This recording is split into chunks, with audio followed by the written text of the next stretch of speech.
Hey, you guys, I wanted to bring you a quick story out of Topeka, Kansas. I was reading a little bit about it last night and some this morning at work, and it just stuck with me. And another tragic story of a child that should still be with us.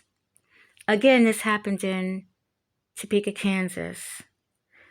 On November 18th, 2022, little Zoe was in the front seat of her mother's car, Holly Joe Felix. She was not even buckled in at all. She was in the front seat, and the car would crash, and that was because Holly Joe was intoxicated. She crashed into a ditch, and this was by a Mexican bar, if I'm remembering correctly. She crashed into a ditch, and she asked the people around the car to help her get the car out of the ditch. They all declined. They called the police. So instead, she decided to grab her daughter and try to flee. But the police got there in time, and she even confessed to the police that she was drunk. A little struggle ensued when they was trying to place the cuffs on her, but they did detain her and take her down to the police station, and Zoe was able to go with her father at that time. There was a lot of calls before and after that incident on November 18th, 2022. The neighbors will tell you that they fed this little girl, that she wandered the streets at 4 and 5 years old, that one neighbor would even clean her with baby wipes because she was dirty. You know, the wet wipes, the wet baby wipes, she would, clean the little girl with that. The home that Zoe stayed in with her mother, Holly, was deplorable. Drug addicts was in the house, in and out. And this is what Zoe was subjected to. I don't know how close Zoe's home was from this park that homeless people was living at. I don't know if she wandered there. I don't know if she was brought there because, ironically, the man that would end up taking Zoe's life, Mickel Cherry, 25 years old, is known to the family. I don't know if he is dating anyone. I don't know if he was dating, Holly's mother. I didn't really get into that, but he does know the family. So in actuality, Zoe may have even left with him willingly.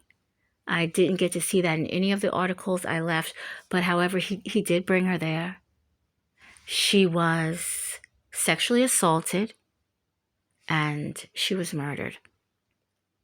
Somebody would find her body and they would go to a gas station that wasn't too far from where this homeless person area was. When first responders got there, they tried to resuscitate the girl. They did get her to the hospital, but she would end up passing away. The part that has the community in an uproar because a lot of people had called Child Protective Services, the Department of Family and Youth Services, and I guess they feel like nothing was done, like nobody went and checked on this family. Now, between late August to the whole entire September, there was 13 calls to DHS. 13 calls. 9 of them were in September. The Department of Family Services said that they did go to the house. They did knock on the door. They would find out that the utilities was off inside the home. They even found out that Holly Joe's phone was disconnected. They really did not know where this woman and this child was. They also said in the past reports that they had even offered Holly Joe help, and for some reason she declined. So they believe that this was another child that got lost in the system, which is a very sad story because obviously her mother has some type of drug abuse or alcoholism. Something is not right where at this point in her life, she should not have been trying to raise this child. Now, out of all the articles that I could read about this, the only thing I heard about the father was that one time on November 18th that he had got the child. I honestly don't know if the child lives there in the home or if her father, if the father lives there in the home, excuse me, or if the father is elsewhere.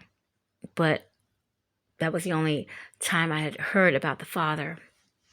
Unfortunately, not a lot is being said right now on this situation. All I can tell you is we have a little 5-year-old, beautiful little 5-year-old that is not here anymore because of sheer neglect.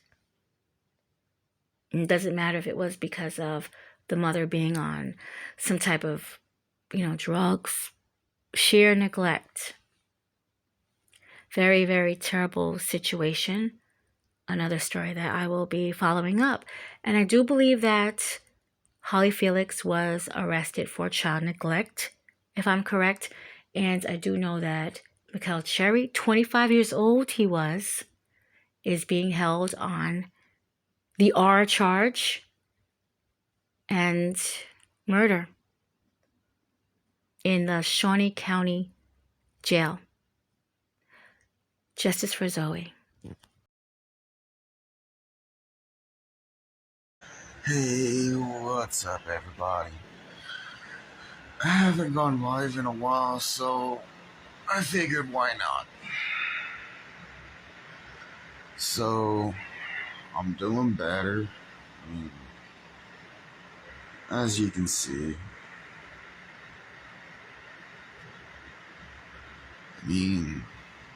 I'm on my feet at least.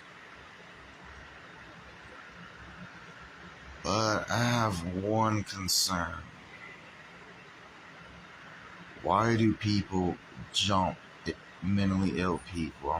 Come on, I'm mentally ill. No one really jumps me. And there's a reason for that. But I'm not going to stand around while people bully mentally ill or people just flat out jump them.